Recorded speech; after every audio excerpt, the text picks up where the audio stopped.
Hello, and welcome to Storytime. This week we are reading Alice's Adventures in Wonderland by Lewis Carroll, Chapter 8, The Queen's Croquet Ground.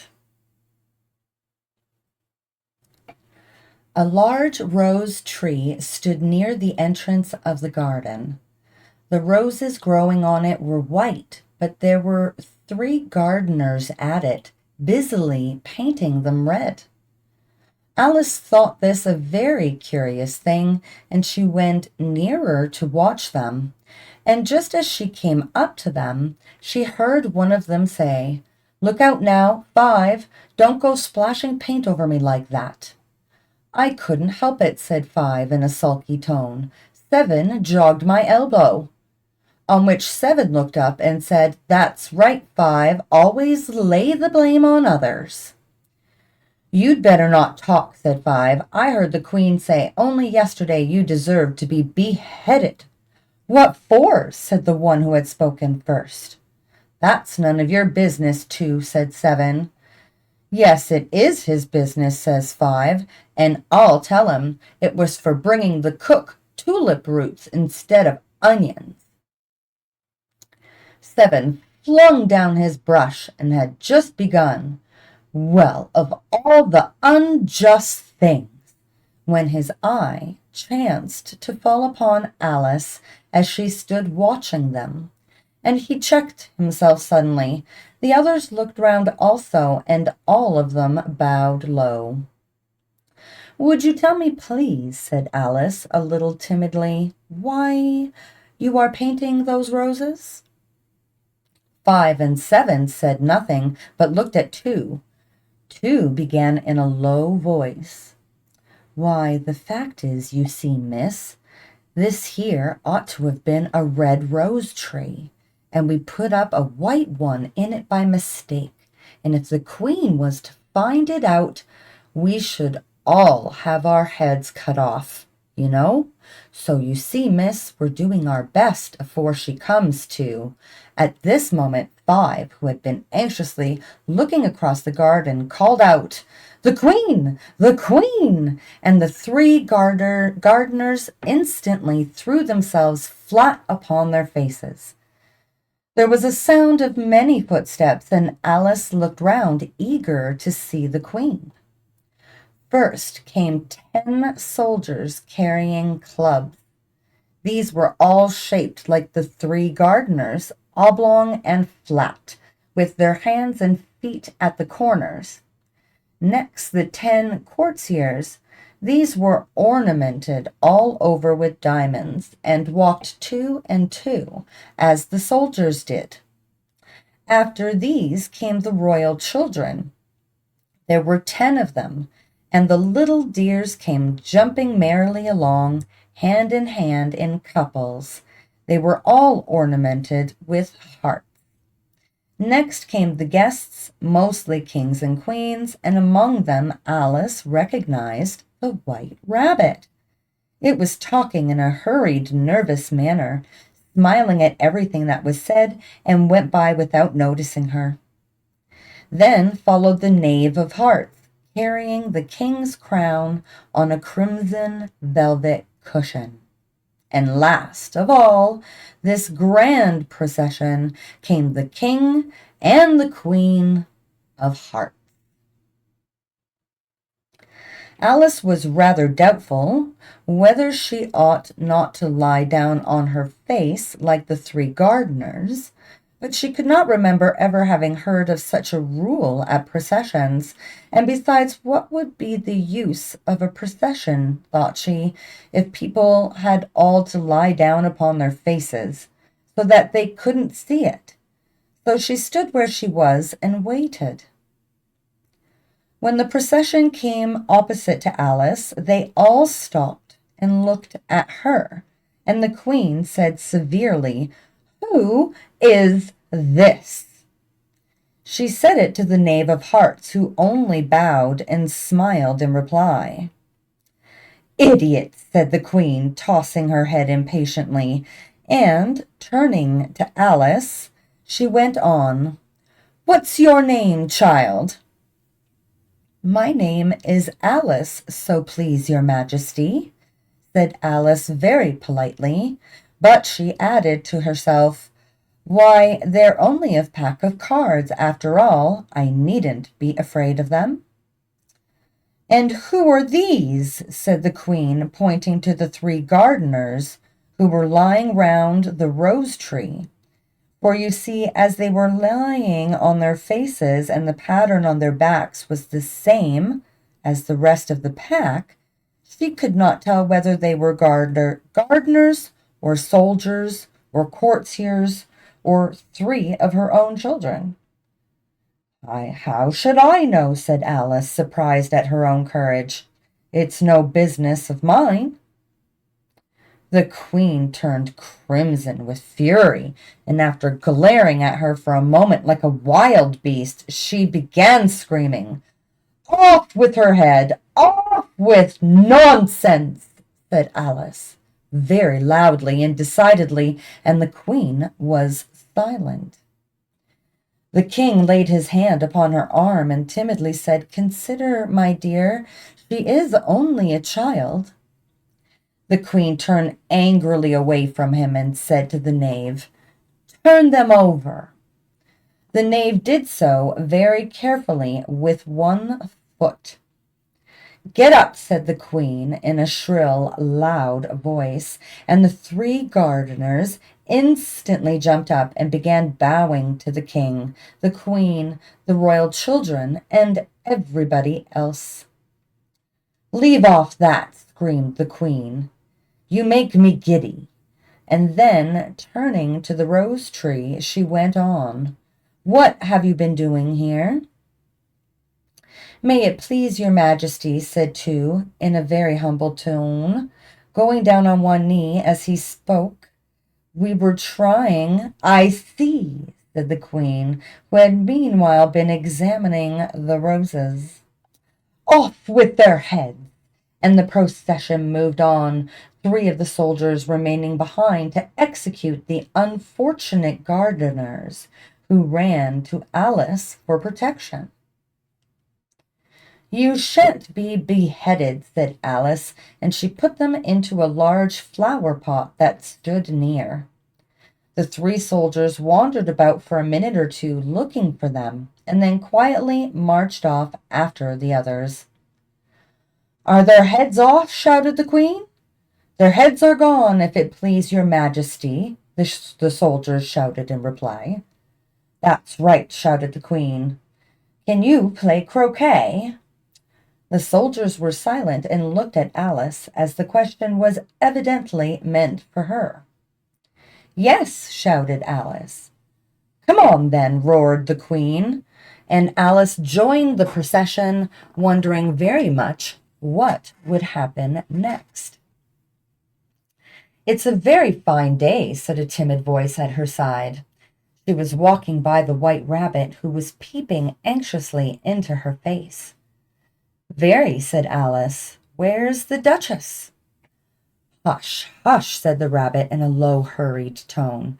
He looked anxiously over his shoulder as he spoke, and then raised himself upon tiptoe, put his mouth close to her ear, and whispered, "She's under sentence of execution." "What for?" said Alice. "Did you say, 'What a pity'?" the rabbit asked. "No, I didn't," said Alice. "I don't think it's at all a pity. I said, 'What for?'" "She boxed the queen's ears," the rabbit began. Alice gave a little scream of laughter. "Oh, hush," the rabbit whispered in a frightened tone. "The queen will hear you. You see, she came rather late, and the queen said—" "Get to your places!" shouted the queen in a voice of thunder, and people began running about in all directions, tumbling up against each other.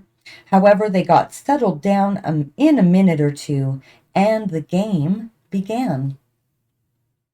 Alice thought she had never seen such a curious croquet ground in her life. It was all ridges and furrows.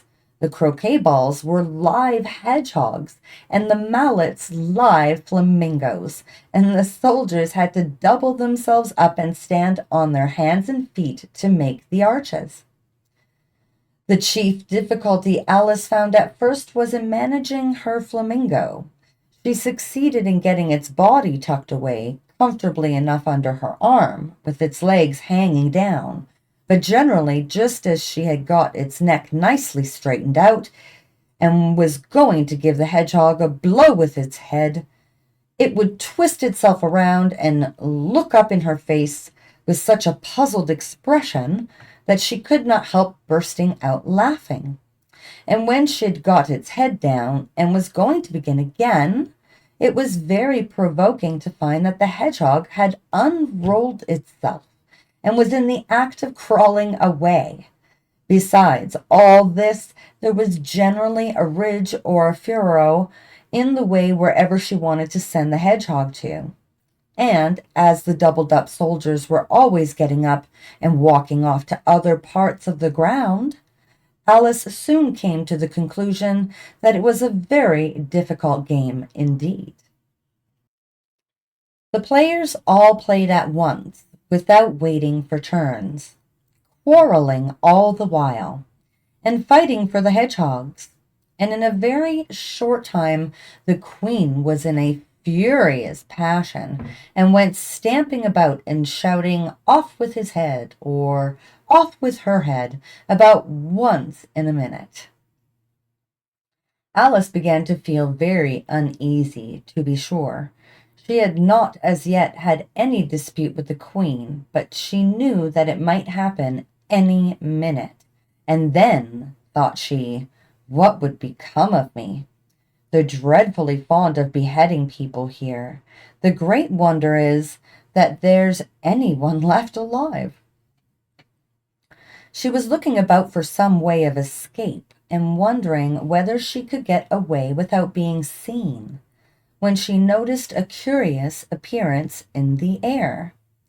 It puzzled her very much at first, but after watching it a minute or two, she made it out to be a grin, and she said to herself, "It's the Cheshire Cat. Now I have somebody to talk to." "How are you getting on?" said the cat, as soon as there was mouth enough for it to speak with. Alice waited till the eyes appeared, and then nodded. It's no use speaking to it, she thought, till its ears have come, or at least one of them. In another minute the whole head appeared, and then Alice put down her flamingo and began an account of the game, feeling very glad she had someone to listen to her. The cat seemed to think that there was enough of it now in sight, and no more of it appeared. "I don't think they play fairly at all," Alice began, in rather a complaining tone. "And they all quarrel so dreadfully, one can't hear oneself speak, and they don't seem to have any rules in particular. At least, if there are, nobody attends to them.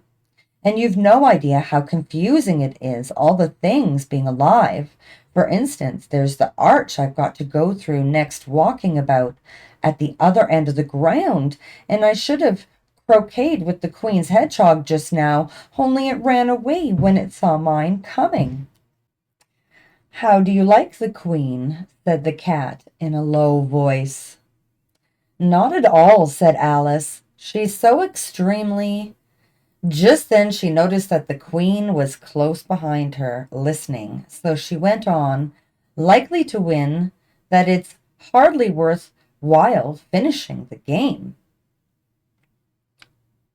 The queen smiled and passed on. "Who are you talking to?" said the king, going up to Alice and looking at the cat's head with great curiosity. "It's a friend of mine, a Cheshire cat," said Alice. "Allow me to introduce it." "I don't like the look of it at all," said the king. "However, it may kiss my hand if it likes." "I'd rather not," the cat remarked. "Don't be impertinent," said the king, "and don't look at me like that." He got behind Alice as he spoke. "A cat may look at a king," said Alice. "I've read that in some book, but I don't remember where." "Well, it must be removed," said the king very decidedly, and he called the queen, who was passing at the moment. "My dear, I wish you would have this cat removed." The queen had only one way of settling all difficulties, great or small. "Off with his head," she said, without even looking around. "I'll fetch the executioner myself," said the king eagerly, and he hurried off. Alice thought she might as well go back and see how the game was going on, as she heard the queen's voice in the distance, screaming with passion. She had already heard her sentence 3 of the players to be executed for having missed their turns, and she did not like the look of things at all, as the game was in such confusion that she never knew whether it was her turn or not. So she went off in search of her hedgehog. The hedgehog was engaged in a fight with another hedgehog, which seemed to Alice an excellent opportunity for croqueting one of them with the other. The only difficulty was that her flamingo was gone across the other side of the garden, where Alice could see it trying in a helpless sort of way to fly up into a tree. By the time she'd caught the flamingo and brought it back, the fight was over and both the hedgehogs were out of sight. "But it doesn't matter much," thought Alice, "as all the arches are gone from this side of the ground." So she tucked it away under her arm, that it might not escape again, and went back for a little more conversation with her friend. When she got back to the Cheshire Cat, she was surprised to find quite a large crowd collected round it.